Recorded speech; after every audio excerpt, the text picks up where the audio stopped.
दोस्तों, हमने class 12th में जो चैप्टर 1 था उसमें पढ़ा था कि स्टेशनरी चार्जेस जो होते हैं उनके कारण क्या इलेक्ट्रिक फील्ड प्रोड्यूस होता है, अगर दो चार्जेस रखें तो उनके बीच में क्या फोर्स लगता है। ये सब चीजें हमने फर्स्ट चैप्टर में पढ़ी थी 12th में। अब जो आज हम पढ़ने वाले हैं ये है मूविंग चार्जेस के बारे में। जब चार्ज मोशन कर रहा है तो क्या प्रोड्यूस होता है, हमने 10th में पढ़ा है ना। मूविंग चार्जेस से क्या प्रोड्यूस होती है, करंट प्रोड्यूस होती है। इलेक्ट्रॉन्स जब मूव करते हैं तो क्या प्रोड्यूस करते हैं, करंट प्रोड्यूस करते हैं। तो वही करंट के कारण क्या मैग्नेटिक इफेक्ट होगा करंट का, ये चीज हमने आज पढ़नी है। यानी मूविंग चार्जेस का मैग्नेटिक इफेक्ट पढ़ना है हमने। तो उसके लिए हमने कह दिया कि ये moving charges magnetic effect show कर रहे हैं या करंट मैग्नेटिक इफेक्ट शो कर रहा है। लेकिन ये पता कैसे चला कि ये मैग्नेटिक इफेक्ट शो करता है, ये पता चला हमें ऑर्स्टेड के एक्सपेरिमेंट से। जो ऑर्स्टेड साइंटिस्ट थे उन्होंने ये एक्सपेरिमेंट किया जिससे कि हमें पता चला कि करंट का भी मैग्नेटिक इफेक्ट होता है। कैसे पता चला, अब देखते हैं। सबसे पहले तो इन्होंने क्या किया, एक कोई वायर ले ली, उस वायर के पास इन्होंने एक मैग्नेटिक कंपास रख दिया। मैग्नेटिक कंपास जब रखा होगा सिंपली तो वो कहाँ की डायरेक्शन में पॉइंट करता है, अर्थ के नॉर्थ साउथ डायरेक्शन में वो पॉइंट करता है।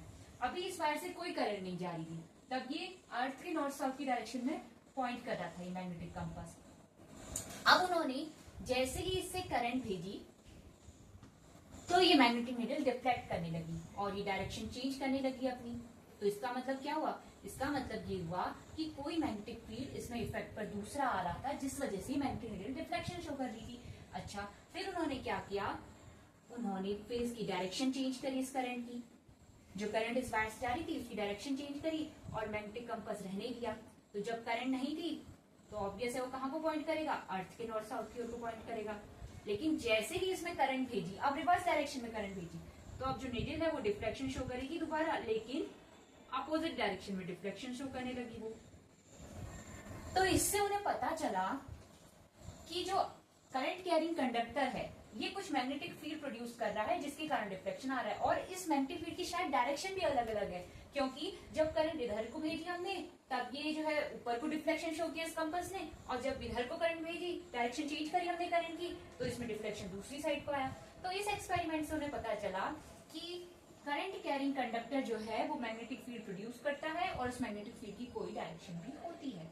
लेकिन अब इस मैग्नेटिक फील्ड की वैल्यू कैसे कैलकुलेट होगी, हमें अभी कोई भी चीज करनी है तो उसकी वैल्यू भी तो पता होनी चाहिए। खाली इससे क्या होगा कि हाँ होता है मैग्नेटिक फील्ड पता चल गया, लेकिन उसकी वैल्यू कितनी है, इसके लिए जो है बायो सेवर्ट दो साइंटिस्ट थे, उन्होंने मिलके एक मैथमेटिकल फॉर्मुलेशन दिया। वो भी एक्सपेरिमेंट की मदद से उन्हें पता चला। उसकी मदद से हम निकाल सकते हैं कि किसी बॉडी के कारण कितना मैग्नेटिक फील्ड प्रोड्यूस हो रहा है। तो हम पढ़ेंगे बायो सेवर्ट लॉ। लेकिन उससे पहले, बायो सेवर्ट लॉ से पहले एक इंपॉर्टेंट चीज है जो कि बायो सेवर्ट लॉ में यूज होती है, उसे भी हम देखेंगे। उसका नाम है, अभी हम बताते हैं नाम, उसका नाम है करंट एलिमेंट।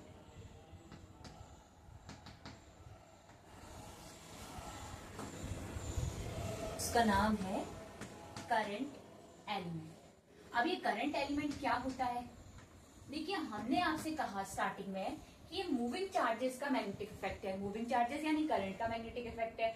तो अगर हमें किसी कंडक्टर में कितना मैग्नेटिक फील्ड उसका प्रोड्यूस हो रहा है, किसी कंडक्टर में करंट के कारण ये निकालना होगा, तो हम ऐसा कर सकते हैं कि इंडिविजुअल मूविंग चार्ज के कारण कितना मैग्नेटिक फील्ड प्रोड्यूस हो रहा है किसी एक ऑब्जर्वेशन पॉइंट पर, उसको अगर हम निकाल लें, फिर उन सबका सम कर लें, वेक्टर सम करें, क्योंकि मैग्नेटिक फील्ड क्या है, वेक्टर क्वांटिटी है, उसकी डायरेक्शन है, हमें पता चला। तो अगर ये उसका वेक्टर सम करें हम इंडिविजुअल मूविंग चार्ज के कारण जितना मैग्नेटिक फील्ड आ रहा है, तो उसका सम करके हमें मिल जाएगा रिजल्टेंट।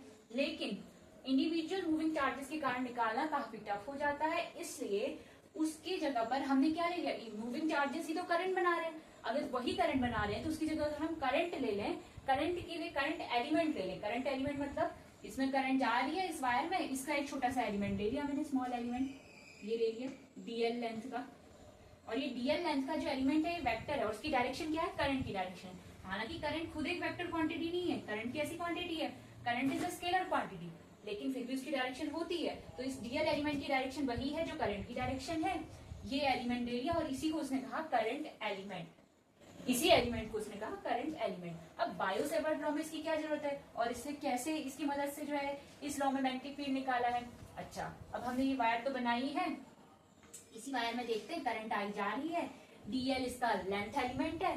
तो वो कहता है डीएल लेंथ एलिमेंट के सेंटर से अगर हमने ये जो ऑब्जर्वेशन पॉइंट है हमारा पी, जहां पर हमने मैग्नेटिक फील्ड निकालना है, इसको अगर हम मिला दें, मान लो कि ये जो है आर वेक्टर डिस्टेंस है ना, पोजीशन वेक्टर इसका आर है, और इन दोनों के बीच का एंगल, ये जो डीएल वेक्टर है और आर वेक्टर है, मान लिया इन दोनों के बीच का एंगल कितना है, थीटा है।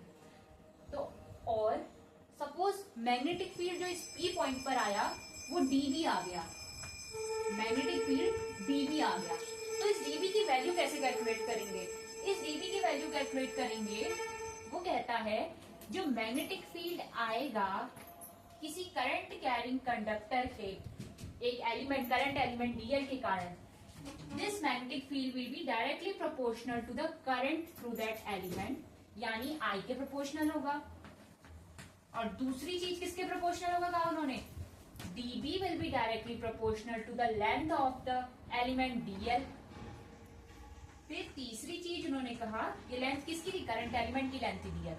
अच्छा, तीसरी चीज उन्होंने कहा कि ये जो मैग्नेटिक फील्ड प्रोड्यूस होगा किसी ऑब्जर्वेशन पॉइंट पर, इसी कंडीशन में, ये प्रोपोर्शनल होगा, ये जो एंगल बन रहा है dl और r के बीच का, उसकी साइन के, तो it will be proportional to sine theta. ये तीन चीजें कही। और चौथी चीज उन्होंने कहा, this magnetic field produced will be inversely proportional to the square of distance between the center of the current element and the observation point। तो ये 1/r² के इनवर्सली प्रोपोर्शनल आ गया।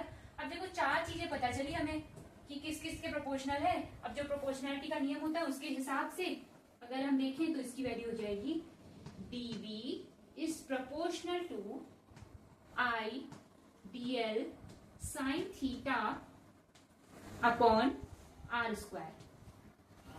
इसके प्रोपोर्शनल आ गया। अब अगर हम प्रोपोर्शनल का साइन हटाते हैं तो क्या आता है, प्रोपोर्शनलिटी कांस्टेंट आता है। के लिख लिया हमने प्रोपोर्शनलिटी कांस्टेंट, उसके साथ साथ आ जाएगा आई dl sin theta upon r²। लेकिन अभी हमने के लिखा है ना इसमें प्रोपोर्शनलिटी कांस्टेंट, के लिखा है प्रोपोर्शनलिटी कांस्टेंट, तो अब इस के की वैल्यू पता होनी चाहिए हमें एसआई यूनिट में। अच्छा चलो इसकी वैल्यू निकालते हैं, कितनी आएगी, ये चीज तो हो गई होगी, इजी है। इस के की वैल्यू जो आती है एसआई यूनिट में, ये होती है μ0/4π, और इसकी न्यूमेरिकल वैल्यू है 10⁻⁻⁷, और यूनिट इसकी होती है टेस्ला मीटर पर एम्पियर, ये इसकी यूनिट होती है, और μ0/4π इसकी वैल्यू। तो अगर हम इसे लिख लें तो हमारा बायो-सेवर्ट लॉ के हिसाब से dB आ जाएगा, उसकी वैल्यू आ जाएगी μ0/4π I dl sin theta upon r²। ये आ गया बायो-सेवर्ट लॉ के हिसाब से मैग्नेटिक फील्ड की वैल्यू। अगर हम एक एलिमेंट के लिए निकाल लेंगे डीएल लेंथ के करंट एलिमेंट के लिए वैल्यू, अगर पूरी बॉडी के लिए निकालनी होगी तो फिर हम इंटीग्रेट कर लेंगे। ऐसे ही हम आगे को इसी फॉर्मूले की मदद से, इसी एलिमेंट की मदद से हम आगे को भी निकालेंगे। जैसे इनफाइनाइट लॉन्ग स्ट्रेट वायर है उसके लिए निकालेंगे, करंट लूप है, करंट कैरिंग लूप है, उसके लिए मैग्नेटिक फील्ड निकालेंगे, तो उस समय भी ये करंट एलिमेंट और बायो-सेवर्ट लॉ का यूज करेंगे। अब इसमें कुछ और चीजें देखते हैं। अगर इसकी एक यूनिट और है, वो है वेबर मीटर पर एम्पियर, ठीक है। अच्छा, अगर हम इसमें कुछ कंडीशंस लेते हैं, if theta equals to 0 degree. अच्छा, थीटा अगर 0 डिग्री यानी डीएल और आर के बीच का एंगल कितना है, 0 है, एक ही साथ है, मान लो एक ही लाइन में है ये दोनों, तो फिर क्या होगा, थीटा 0 होगा तो साइन 0 कितना होता है, 0 होता है, तो अपने आप ही डीबी कितना आ जाएगा, डीबी भी 0 आ जाएगा। अच्छा, if theta equals to 90 degree, अगर थीटा 90 डिग्री होगा तो डीबी की वैल्यू कितनी आ जाएगी, μ0/4π I dl अपॉन r²।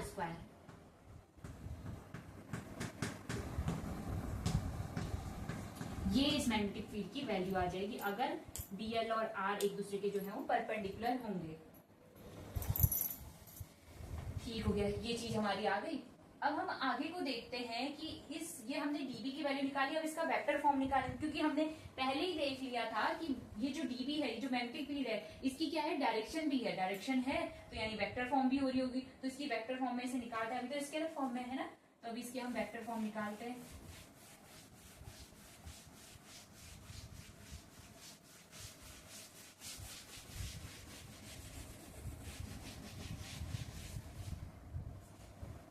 देखो हमारा स्केलर फॉर्म में क्या आया था, dB equals to mu naught upon 4 pi I dl sine theta upon R square.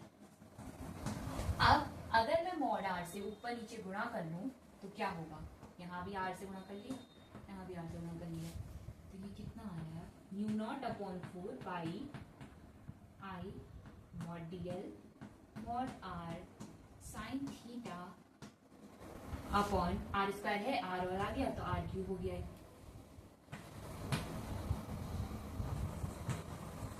ये अच्छा, एक चीज हमें पढ़ी है वेक्टर में कि वेक्टर प्रोडक्ट क्या होता है, क्रॉस प्रोडक्ट। ए क्रॉस बी, दो वेक्टर हैं ए और बी, उनका क्रॉस प्रोडक्ट निकालना है तो हम निकाल सकते हैं mod A mod B sine theta से।